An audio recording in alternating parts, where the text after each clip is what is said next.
Hello YouTube and welcome to Hearthing. I'm Bubble. Today we're going to be going over the blue cards for Ikoria, the Lair of Behemoths.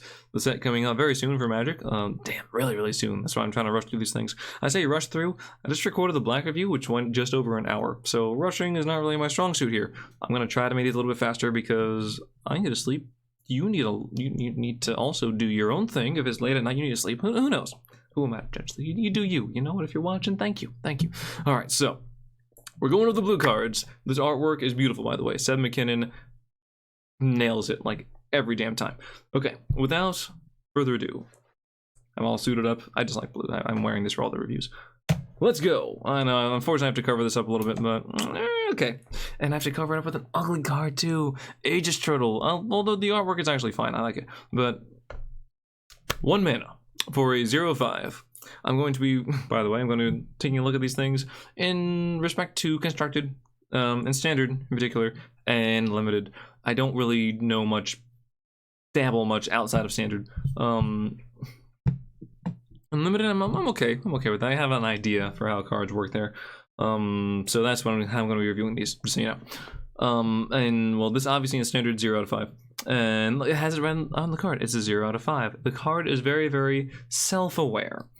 The only reason I could see you playing this in limited, God, is to try to have a sturdy wall that a sturdy, creature that would be able to get mutated with, that you can mutate on top of. Worth noting though that when you mutate it, you're probably not gonna have the 5 toughness, that stats go away, so it's not going to inherit that unless you just have a big creature, but this can probably stick around for a little while. Otherwise though, if you don't have at least like half to 2/3 of your creatures in the deck being with a mutate ability, I wouldn't bother. It's a really risky thing to do to run a 0/5. 1 in a blue for Anticipate. Instant speed, look at the top 3 cards of your library, put 1 of them into your hand. Just 1, sorry. And the rest on the bottom of your library in any order. I don't hate this card. Every time I look at this card, I'm like, yes, I like it. I'm pretty sure this is indeed a reprint. I mean, I know it's been printed before. I'm pretty sure it's a recent reprint, I should say, which saw 0 play before. So therefore, in standard, I think it's going to see 0 play once again. Although I don't hate it, and I might be able to try to scratch my nose a little more. Sorry, I don't know, itchy nose. I might be able to try to have a deck that makes it work. I don't know. Maybe I'll see. Maybe I'll try it out. Maybe not. So for that reason, 0/5 is standard. And in limited, it's not bad. I mean, you do pay 2 mana to get 1 card into your hand. That's it. You put 1 into your hand, the other 2 go on the bottom. So not the best thing there, but for 2 mana, you kind of want to get, I don't know, 2 cards. But the fact that you get your choice of 3 essentially, it's fine. I would run maybe 1 of these, maybe 2. If you had 2, if you have a few key things you're trying to get to, if you don't have a whole lot of go wide, then that might work out better for you. Or if you really have like a few really strong cards, not even just creatures, but other effects, that'd be cool. Otherwise, just try to find something else. Okay, moving onwards. And this card, it's just the name. That's all. It's just the name. Archie or Archie? That's the only question. Archipelagor. I'm gonna say Archipelagor. 5 and 2 blue for a 7/7 Leviathan. Big guy. Okay, we got a big boy over here. Whenever this creature mutates, tap up to X target creatures, where X is the number of times this creature has mutated. Those creatures don't untap during their controller's next untap step. I'm gonna just briefly mention here, because I haven't really, actually I did play limited for Theros Beyond Death, and I got first place. Heyo! In person, in an actual sealed thing. But in Ravnica Allegiance, I played sealed there, and I got the Simic whole thing, so there was some Sharkta Crabs. That was a pretty strong effect with the Sharkta Crab, not gonna lie. So this is a similar thing on a bigger creature, but you have to mutate with it. But the fact that you can just pay 1 less mana and stick it on something, hey, guess what? You're gonna feel really good when this Aegis Turtle from turn 1 turned into a Leviathan. Woo! I don't think it's gonna happen. It's gonna happen.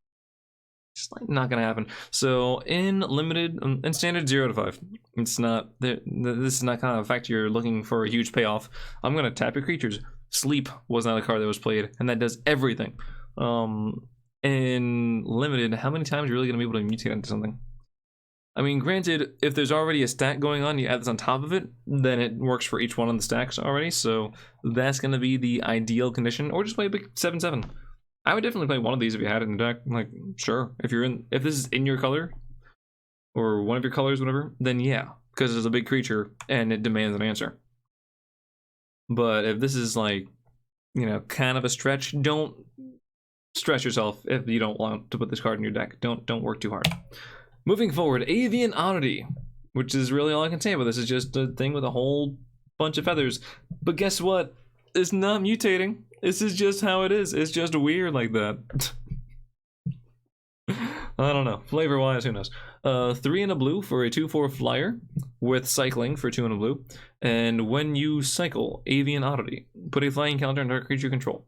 Let me go back for a second. As far as mutate goes, I am going to make a video explaining more of the details of the mechanics for the set, being mutate and ability counters and cycling, I guess, and companion. Those are like 4 pretty big things that are coming back. Cycling is pretty easy to explain, but the other 3 are kind of like, what? Even still. So feel free to take a look at that. I'm going to be talking about these largely assuming that you kind of know. I did a brief explanation of this in the Black review as well, which is maybe why it was longer, so I'm going to try to cut this down to size. I'll cut you down to size. I forget what that voice line is from, but it's from something. Anyway, so whenever you cycle it, put a flying counter on target creature control. Not too bad. I mean, I think paying 3 mana to give something flying is expensive, but you still draw a card. Give target creature you control flying, draw a card. Is that a 3 mana spell? Is that a 3 mana playable card? Let's just say that alone, as a 4 mana 2/4 flyer, I don't like it. As something that you can just cycle, I still don't like it. No. 0 out of 5. Get out of here. Out of my stream. Okay, cool. I'm not streaming. This is not live at all. I could fix any little mistakes that I make along the way if I want to by just re-recording, but I'm not going to because. Moving on. Boon of the Wishgiver is 4 and 2 blue for a sorcery speed spell. Draw 4 cards. Cycling 1. So draw 4 cards is a very strong effect. But the fact that it's not instant speed means it will say 0 playing standard. I mean, we still have other things that. What's that card that didn't see any play at all? Commence the Endgame. Didn't really see. Saw like a little bit of play, a little bit when War of the Spark came out, and then beyond that, nothing. So I don't feel like this is going to see any playing standard at all. In limited, you can play one of these because when you get to those endgame things where you're just kind of top decking, okay, draw this, I play this creature, I guess, okay, or draw land, go, draw, Boon of the Wishgiver, I draw 4. Suddenly, you're in the driver's seat now. And if you don't think you're going to get there, if you're already in control of the match, you're not really worried about that, then just cycle it for 1. Cycling for 1 is not something to be underestimated. The fact that that actually has that thing means it's going to push it from like a 1 out of 5 limited to like a 2.5, 3 out of 5 limited card. I would absolutely, if I was in this color, like if I was running blue, run one of these cards if I had it. If I would run more than one, maybe even that, because cycle for 1's cool. If I had any cycle synergy, I would definitely run 2. If I don't have any, I would stick with 1. Okay, Capture Sphere. Keep this creature in mind. This lovely banana dino, Bananasaur, you're going to see it quite a few times. I look at it, I think bananas. It's yellow and kind of green, and the banana. Okay, banana. Need I say more? Banana. Anyway, Capture Sphere. 3 and a blue for an enchantment aura, has flash. You pick a creature, you enchant a creature. When it enters the battlefield, you tap it, and the creature doesn't untap. Limited, that's cool. It's great. I mean, for 4 mana, we've seen effects like this before. There's something like this in pretty much every set. Yeah, it just stops something from going on. Keep this in mind. It does not turn off effects. So if your opponent has a whole mutate stack going on, you're like, well, I'm going to stop that. Cool, guess what? They mutate again, and all the effects still trigger. It still can't untap, but yeah, that might not be where the value really lies. You want to put this on big thing. Not necessarily the most important thing, but just a big thing. Look for big numbers, not big effects. standard zero play, it doesn't. It's too expensive for any kind of standard thing. But limited, yeah, totally. Like a 2 out of 5, 2.5. You play this card if you have one. You play 1 or 2 at least. So yeah, maybe even like a. No, I'd say like a solid like 3 out of 5. Yeah. Okay, Convolute. 2 and a blue for instant speed counter target spell unless the controller pays 4. Let me tell you, for 2 and a blue, and is it in standard? I don't know because no one plays it, but whatever. There's a card called Cancel, which is like the iconic, aside from just counterspell, the iconic counterspell, which is the 3 random mana cost counter target spell. No restrictions, no get out of jail free thing if you have mana. That's it. So the fact that you're giving your opponent the chance to pay it off means this card is useless. There's already Sinister Sabotage. There's Absorb. There's, I mean, Quench for 1 less mana. You probably did the same kind of thing if you're trying to work this thing. So in standard, it's useless. In limited, rather, there are counter spells in limited in pretty much every limited. If they print a set with that counter spell, I'll be very surprised. But they're not always very playable. I don't like it. I wouldn't really bother. I don't think this card's good. It's a win more card, obviously, because you want to have something on the board already to protect or to stop your opponent from playing bigger things. No, I wouldn't bother with this. Even though I love control stuff and limited, it's a whole different story. All right. Crustacean. All right. For 3 and a blue, you have a 1/6 Flash Crab. Oh my god! I just saw like the whole crab rave thing a little like yesterday. I was watching a video and someone like spammed it, and I was like, oh yeah, that's the thing. That was part of history. 0 out of 5, 0 out of 5. They're both horrible, but it's kind of nice. I like how it kind of blends in. You know, the flavor text goes to it. It's like, yeah, look at that, the water and everything, the colors, they all blend together. Nice. 0 out of 5. Alrighty, Dreamtail Heron. This is actually a really beautiful bird, not gonna lie. So for 4 and a blue, you get a 3/4 flyer, and whenever this creature mutates, draw a card. I don't see anything wrong with this. I think in limited, this could be like a 2 out of 5. Standard 0 playable, nothing get out of here. But in limited, having a decent sized flyer is usually one winning condition. Is one way you can potentially win the game. And you can mutate on top, and whatever you mutate this with gets flying. It keeps the flying, of course, and you keep drawing cards, which means you put the creature on there, you draw a card. Sure, maybe you lost a creature, but you didn't lose that much value. It replaces itself immediately, so very nice if you have a good amount of mutate. Even if you don't, being able to stick it on some creature you have, or even worst case scenario, it's a 5 mana 4/3 flyer. That's pretty bad, but it's not the worst thing. So yeah, solid like 2 out of 5. Limited 2 out of 5, 2.5 out of 5. Escape Protocol. Okay, so I saw a few cards. I didn't go through all the cards, but I saw a few cards. And this one is giving me a headache. Better just phase out of existence then, right? That's totally not a green glass of water. No. That is definitely void juice. All right, now then. For 1 and a blue, you get an enchantment. Okay? Whenever you cycle a card, you may pay 1. When you do, exile target artifact or creature you control, then return it to the battlefield under its owner's control.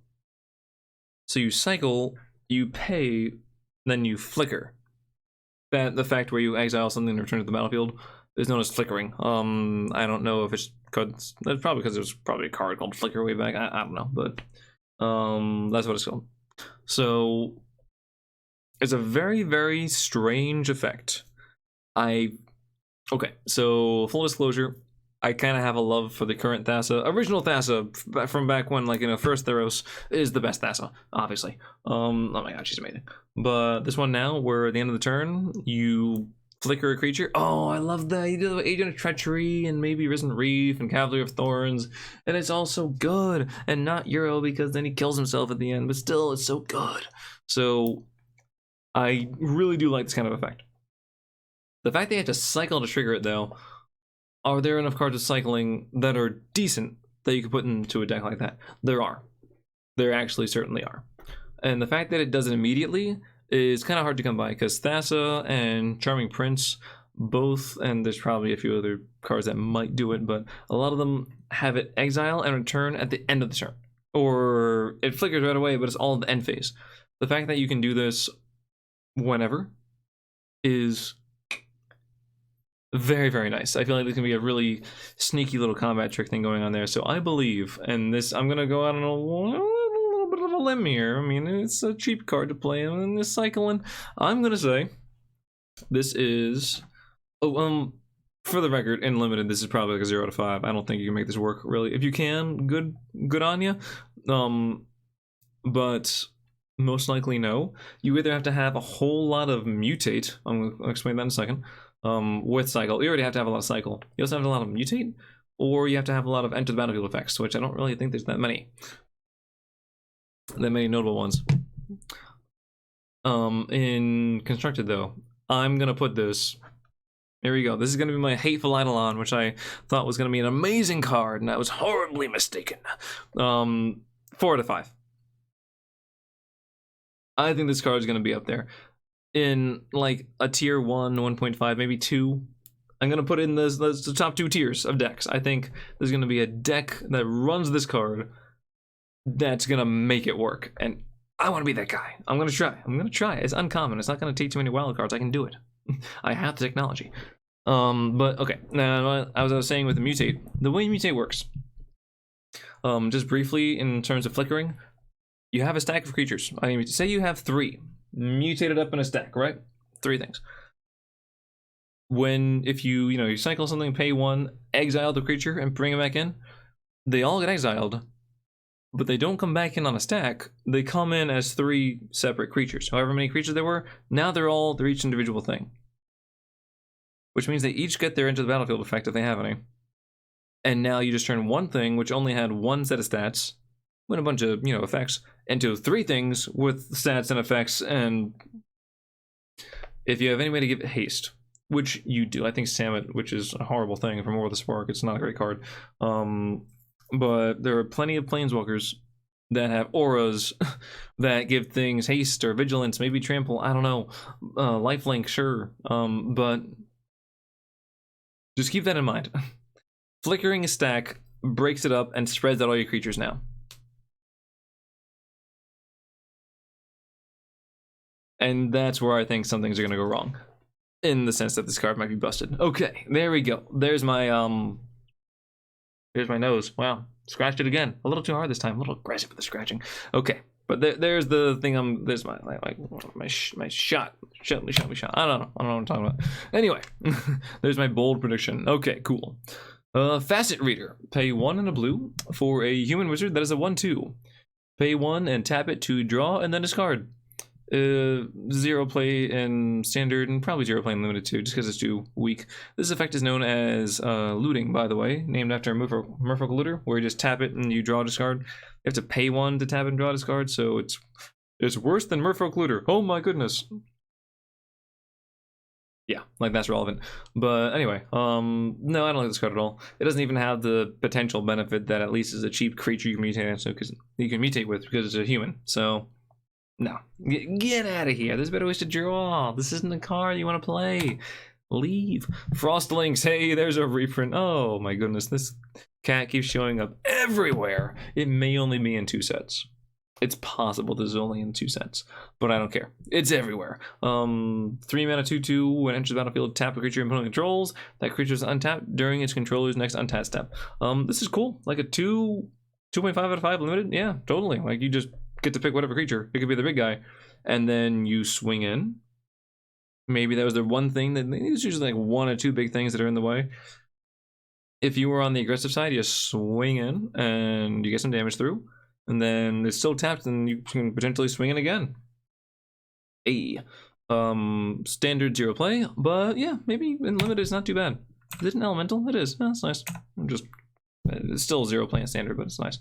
Frost Veil Ambush. I kind of like this. You are now encased in the Fabergé Egg of Doom. All right. 3 and 2 blue for an instant speed. Tap up to 2 target creatures. Those creatures don't untap during their controller's next untap step. Cycling for 1! In limited. Good card. Good card. I would say, again, like a 2.5 out of 5, maybe even a 3 out of 5, just because now it has cycling. So if they really went wide and there's no 2 big creatures that you want to tap, or if you're just fine, you know what, you're good, I don't know, whatever reason, if this card just doesn't, you know, scratch that itch for you at the time, cycle it. If you're really gonna trigger a cycle thing, cycling for 1. It's worth to note here, if this was cycling for 2, this would take it down like half a point, or like 1 point or half a point in my notebook, in my mental notebook, because that's a huge extra thing to pay, and I think the cycling ability is very, very strong. In limited zero play, in standard zero play and limited, yeah, like I said, like a 2.5 and like a 3 out of 5. All right, Glimmer Bell, look at that, look at the bell. Ding, ding. Okay, Glimmer Bell. Worth noting, on Mythic Spoiler, which is where I got all the pictures from, at least in the blue sorted creatures, well, blue cards, there were 2 of these. There's just 2 pictures of Glimmer Bell in there. Anyway, for 1 any blue, you get a 1/3 flying elemental jellyfish, and you can pay 1 in a blue to untap it. It's okay. Usually there's going to be some sort of infinite mana or infinite damage combo with this, just because you can pay to untap it, and then you can probably put some effects on it to tap it to either generate mana or deal damage or both, or who the hell knows what. So that's bound to happen, but I don't think it's going to be game breaking, and it's probably not going to happen in limited, I'll tell you that much. Pardon me, excuse me. Even my stomach says no. But yeah, in standard, no. The only thing worth noting here is that it is cheap. It's a flyer. I would put this at like a 1.5 out of 5 in limited. It's a cheap flyer that you can pay to untap. So if you mutate onto this card, you probably have a bigger flyer that you can still pay 2 mana to untap. That's not too bad. It's like a pseudo vigilance kind of thing. Or if they have a tap ability, even better. But aside from that, I don't really think it's going to have much value. Gust of Wind! Gust of Wind Dance. If anyone knows what that's from, feel free to let me know in the comments below. It's from a rather old video game, I'll say that much. Which I should pick up again. If my damn console was buggy. Anyway. Gust of Wind costs 3 and 1 blue. For a sorcery speed thing, this spell costs 2 less to cast if you control a creature with flying, so it could cost a total of 2 instead of a total of 4. Return target non-land permanent you don't control to its owner's hand, and draw a card. So best case scenario is 2 mana, bounce something, draw a card. Not that great. We can kind of compare this a little bit to Blink of an Eye. In standard, there was a thing where you can just cost 1 in a blue when you could bounce something, or you could pay double that, and it was a kicker effect where you also drew a card. That saw very, very limited niche play, basically just in Nexus Reclamation decks. Yeah, I know. The terrifying thoughts. It's like the SpongeBob. Oh, Nexus, evil. Well, anyway, so that's that. So standard zero play. In limited, I also really wouldn't bother playing this. I don't really know how many flyers you can get. Oh, but the Glimmer Bell, oh my god, it's gonna make it cost less. No, I don't like it. If it was instant speed, I would say, if you have enough flyers, do it. In this case, I think even if you have enough flyers, just don't do it. Don't do it. I just saw, like, in my mind, I was like, Dampening Sphere. It's like, no, there's different letters here. They do not make these words. Hampering Snare. 1 in a blue for instant speed. Creatures your opponents control get -2, -0 until end of turn. And cycling for 2. So there was, what was it, Bitter Chill or Chilling Grass or something? There was a card with a very similar effect to this. In standard for a while that saw 0 play. So for that reason alone, this was a 0 play. There's plenty of reasons you can just rationalize and say, hey, this card's bad in standard. In limited, it's not horrible. The fact that it only costs 2 mana is pretty nice. And the fact that you can just pay 2 to cycle it is okay, but I wouldn't put it above like a 1 out of 5. It's alright, maybe 1.5, maybe 1.5, but I really don't care for it too much. It's just something worth like being aware of that your opponent could have. As I do this, whatever, I don't know. But I don't think it's amazing. It's not gonna kill a whole lot of things, but just, you know, be aware if your opponent's making some weird kind of attacks. This could be why. All right, then we have Keep Safe. So for 1 on the blue, you have an instant speed counter target spell that targets a permanent you control. Draw a card. So in limited, this could be worth it only because removal is like a premium thing.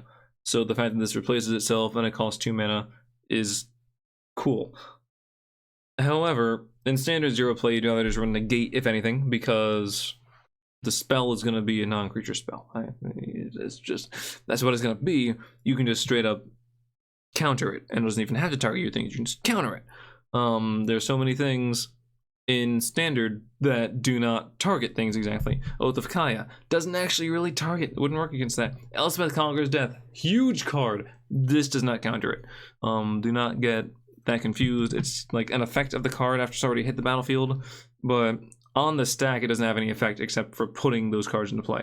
In the Oath of Kaya and Elspeth Conqueror's deck, and the Banishing Light and Glass Casket. It's all those sort of things where, you know, you can't really, you can't counter it with this, is what I'm trying to say. So this card, 0 out of 5 in standard. You know what? In limited, 0 out of 5 across the board. Goodbye, Owl Man.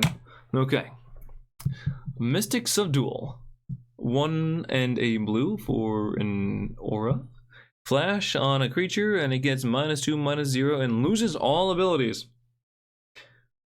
Now that's a card. Now that is something kind of worth noting. It still has stats, but it's a little weaker. The claws are a little cut back, and it'll lose the abilities. So if your opponent has a huge mutate stack, this is what you put on there, just to wipe the board. And like, guess what? Now you just have a vanilla creature. That is not even all that strong. Ha! So that's pretty nice.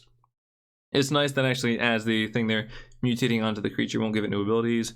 It can gain abilities in other ways. So basically, like, you know, if you add an enchantment, or if you add like a, you know, a counter to it, you know, a lifelink counter or something, or a, you know, menace, whatever, then I think, I know if you enchant it definitely gain a new ability. So I think that would also work, because this usually only goes for abilities that happened before you played the spell. Anything added on to it afterwards wouldn't, would still take effect, I should say. But it's worth clarifying that mutate does not do that, because the creature's still there, and reasons and logic. The rulings on the card. It's in flavor text, but it's there. Okay. And here is the card that is in the background. That is beautiful, beautiful artwork. I think I may get this as a playmat. I might get Essence Scatter instead, though, just because they're so good looking. I might get both. I don't know. My splurge? Probably not. Probably not. I don't know. This isn't a good time to splurge. Anyway, so for 2 and 2 blue, Mythos of Illuna. Create a token that's a copy of target permanent. If red-green was spent to cast this spell, instead create a token that's a copy of that permanent, except the token has, when this permanent enters the battlefield, if it's a creature, it fights up to one target creature you don't control. That's a lot of words that I just read, and now to comprehend them. So, baseline, if you do not have the red and the green to spend for this spell, you make a Toki, The copy token is a Toki, right? No. You make a token that's a copy of a permanent. Does not have to be a creature. It could be a creature, planeswalker. You can copy on land for all you care, I guess. You can copy Elspeth Conqueror's Death, although I don't know. You can copy whatever you want. That's fine. But for 4 mana, it's a little steep. Not gonna lie, it's a little on the high side there.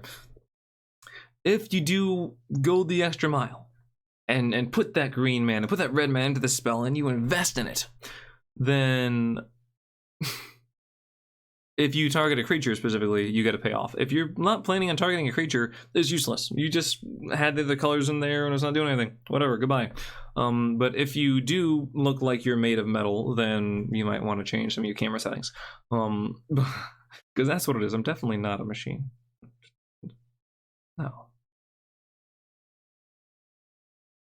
Maybe. Anyway,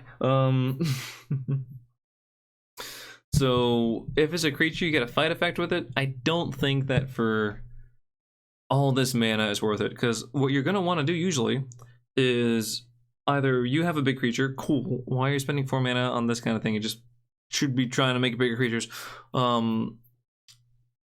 Alternatively, your opponent has the big creature, you make a copy of that, and then you have them fight each other. 9 out of 10 times that's what you're going to do, and this just ends up being a 4-mana kill spell with very, very specific mana costs. So unfortunately, the artwork is beautiful, and the effect is bad. That's where we are. That's where we're at right now. Okay, so in standard and in limited, like limited 1 out of 5, I guess, because you could. This is as bad as the best creature on the board, really. I mean, you can just target something and whatever. In standard though, 0 out of 5. No, I'm sorry. I'm sorry, Aluna. Okay. Neutralize. Not naturalize, is neutralize because it's blue. For 1 and 2 blue, you counter target spell. And cycle 2. You see how this is just strictly, not strictly, but almost strictly better than Convolute? Because you just counter it? Oh, but I have to put 2 blue instead of 1 blue. Whatever. Same converted mana cost. You counter the spell. You can even cycle it if you wanted to. Oh, okay. Yeah. No, this is quite good.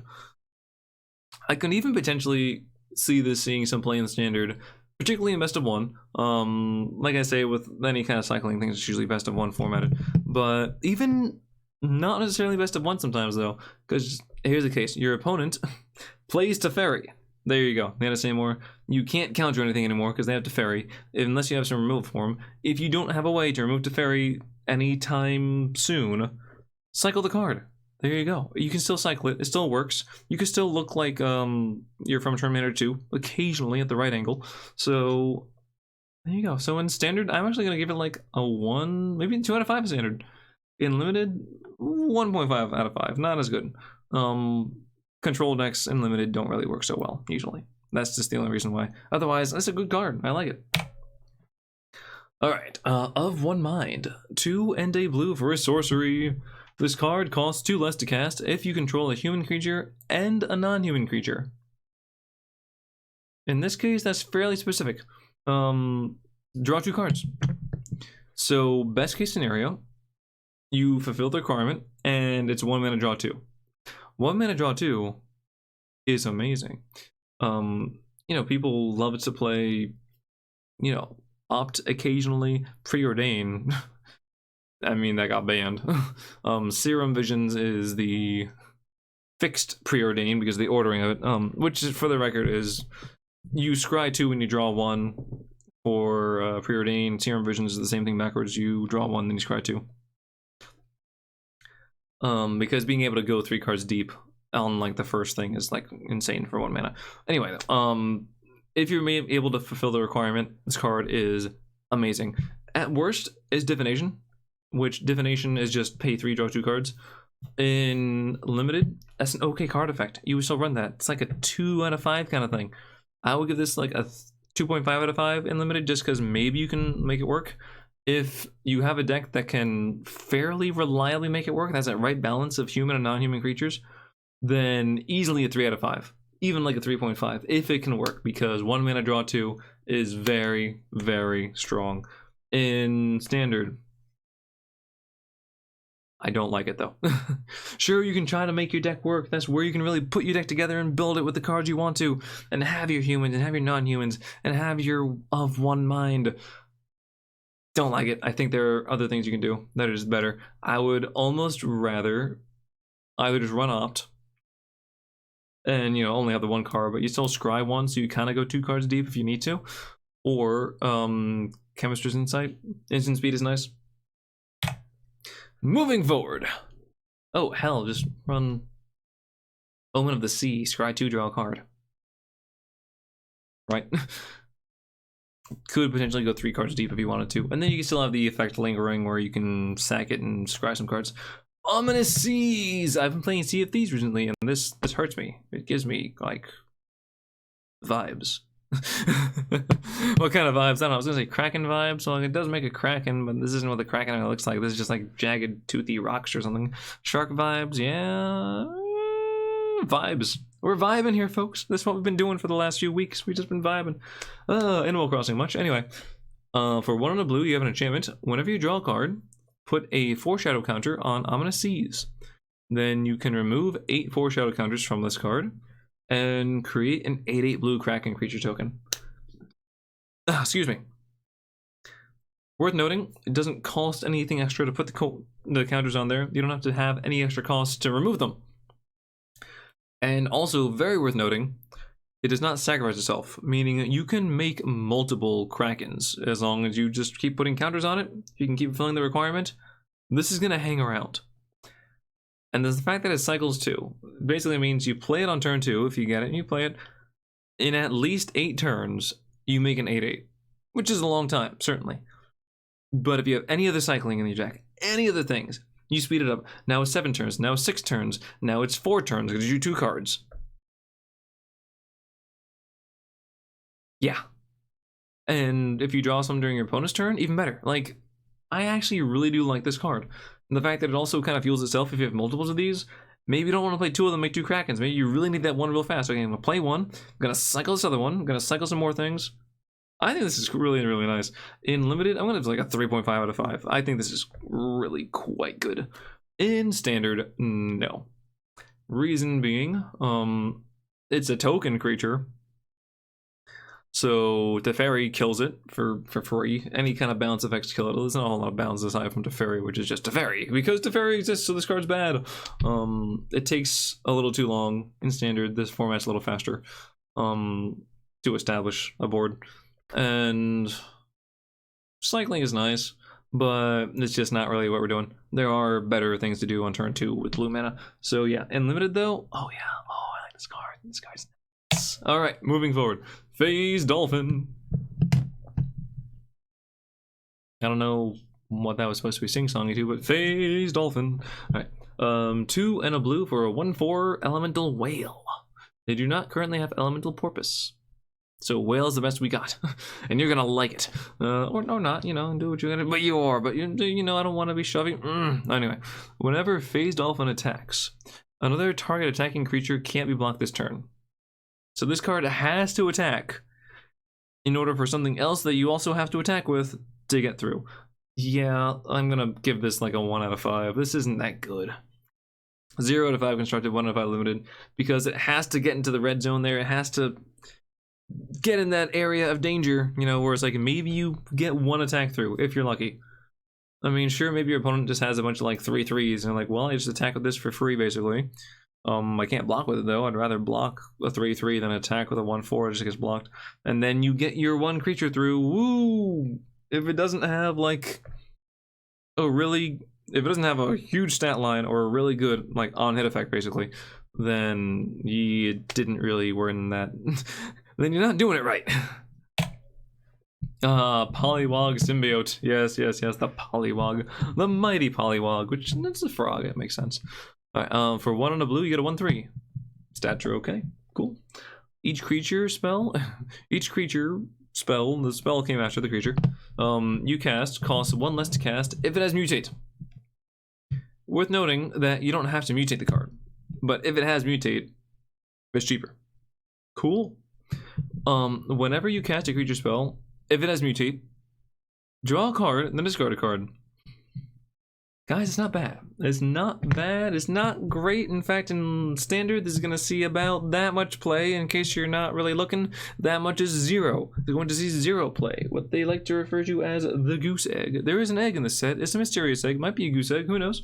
There can be geese, dinosaurs, or birds. Anyway, yeah, that checks out. So, but anyway, in Limited, if you have enough mutate creatures, then hell yeah, this card's really, really nice. You just throw some stuff in the graveyard if you don't want it, draw some cards, the things cost cheaper, absolutely. But in Standard, 0 playability. So, the only way it might see some play is if spoilers, do your thing right now. Look at this, look at the guy. you just want to put them on the board. You want to say, look, I'm playing this card. Oh my goodness. And you can't kill the, look at the face. Oh my goodness. Oh, and look at those kneecaps. And Animal Crossing players, oh my god, they're just, oh, kneecaps are one of us now. And I love, okay, moving on. Okay.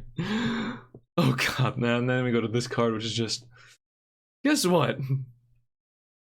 What is it? Is it the Second Amendment right to bear arms? Because this second, third, I forget what amendment it is, but this shark is all about it. It just took it and it just embraced it. It's like, you know what? This is the first fish to go on land, actually. It just suddenly, and then, you know, that's how it happened. Historically accurate. So, pouncing shore shark. Oh my god, I love this. I just love the picture.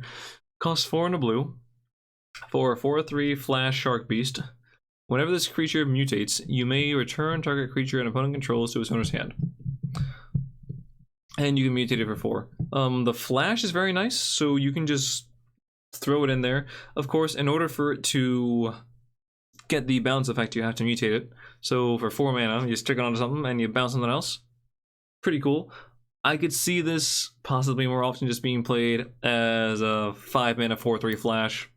Your opponent swung in, here I get 4 damage through, potentially. Maybe you mutate. You can also mutate under things, notably. So if you have a cheap mutate cost, you can keep the 4/3 stat line.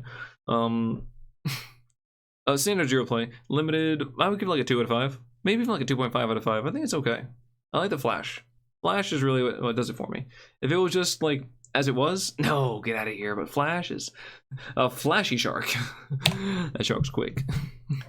Shark's gonna get you. Oh, reconnaissance mission. 2 and 2 blue for an enchantment. Whenever a creature you control deals combat damage to a player, you may draw a card. Maybe the only reason Phase Dolphin could see any play. But this is a very, very expensive card for this effect.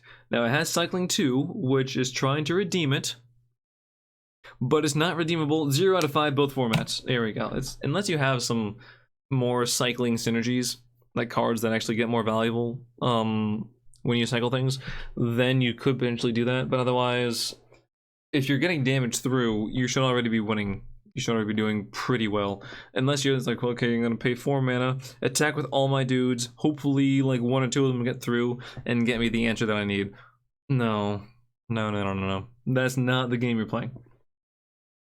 If you're playing that game, you'd rather just have card draw. Which, sure, you can cycle it, but you'd rather have something else to draw cards, and a cheaper cycle or something, or the you know, draw 1 card for 1, whatever. All right, Sea Dasher Octopus. Oh, how dashing you are! I don't know why it's called Sea Dasher. It's just like really, really quick. And it's flash. That's why. Okay, answer my own question. Cool. I think it's just dashing though. I already made that joke. Making it again. All right, so for 1 and 2 blue, you get an octopus. That's a 2/2 octopus with flash. Whenever this creature deals combat damage to a player, draw a card. Now that is a card I can get behind. The fact that it has mutate for 2, that is something that works. That is a fixed version of this. Fixed being this is bad, this is better. This one actually makes the effect worthwhile. You can flash this onto a creature and, you know, mutate onto it, and you get the ability, and you get to draw a card. Awesome. That's really, really nice. It reminds me of, you know, Curiosity. Hell, it's basically that kind of effect. Or Ophidian Eye is more relevant because it is flash. Old cards, if you want older cards. And even if you don't want to do that, you can just play this at the end of your opponent's turn. You know, if you were on the draw, if you're on the play, it's not that hard to believe that maybe they didn't play anything like for a little while, or maybe their things are tapped, and you can just get in with this card. It doesn't even have to be mutated. A lot of these mutate cards say whenever this card mutates, you know, you can draw this card, you can do this and that. This is just an ability on its own. It happens to have mutate because it's a good thing. Because it's being a good person. Octopuses are the best people, for the record. Anyway. Horses. Horses are terrible people. The heck? I didn't notice that. My tie is kinda sorta chroma keying. For the record, this is not a blue screen, it's a green screen. Whatever. Alright, so 5 and... My god, they really did it, didn't they? 5 and a blue for Shark Typhoon. I just wish one of these sharks had arms just sticking out. Just like, guess what shark? That shark got in there, right? Oh my goodness.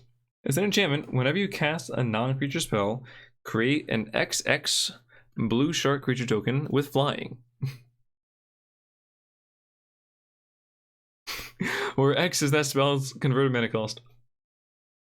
Flavor-wise, this is the best thing. I don't care that this set has like 13, 14 cards with Godzilla and friends on them that are just like amazing. This card is the flavor win right here. This card takes it for me. It's like they actually did it. Okay. I should keep reading the card though. Cycling X1 and a blue.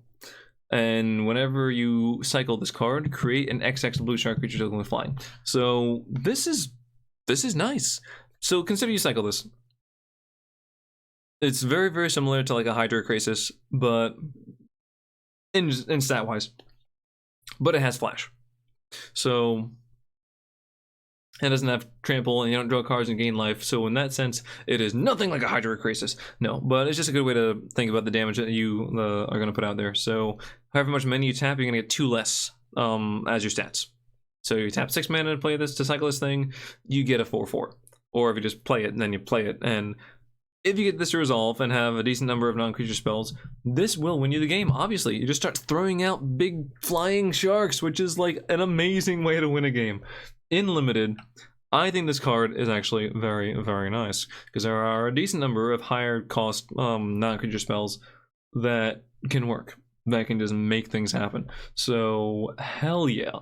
Even if you don't get to 6 mana, you cycle it, and you get like a 2/2, a 3/3 flyer.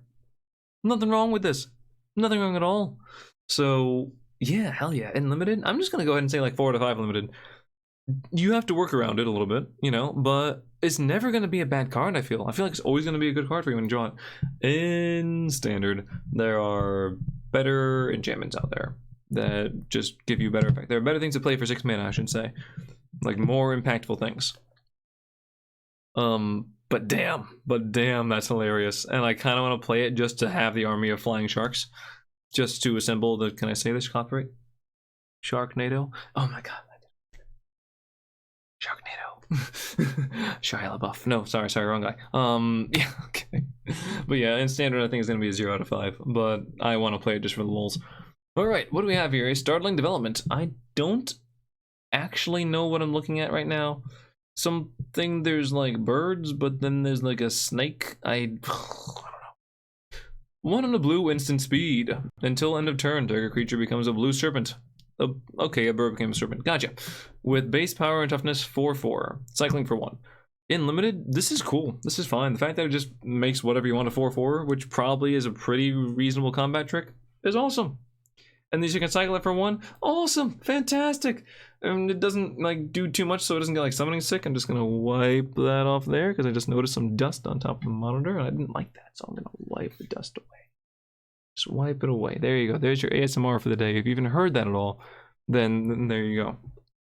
And I'm gonna ruin it by just punching the microphone over and over again. I don't know. Maybe there's someone into that too. And I'm not here to judge. You know, if you are, you are. Let me know. I'll gladly upload a video of me punching the microphone.